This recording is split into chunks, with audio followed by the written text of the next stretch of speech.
باقی دا بڑا څوک چې دا وایي سره ما یادې چې دی د تصوف نه خلاف دی یا د اخوندصاحب مبارک سره د خلاف دی، دا بې ځایه خبره ده.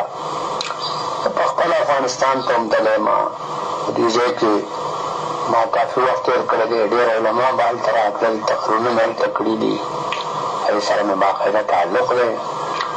او دلته هم د هغه برخوردار محمد امیر اخندزاده صاحب دلته ما سره پاتې شوی دی، دوره یې ما سره کړې ده، سالم کال یې تېر کړی دی.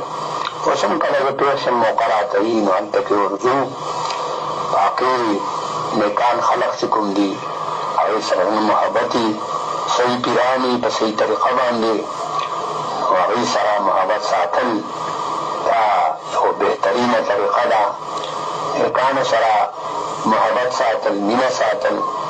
او ما مخکې دا عرض وکړو چې نیکان بندګانو دا علامه ده، خیر عباد الله اذا رؤوا ذکر الله، بهترین بندګان د الله هغه دي چې کله دې ولیدل شي نو الله څخه نو دا یاد شي.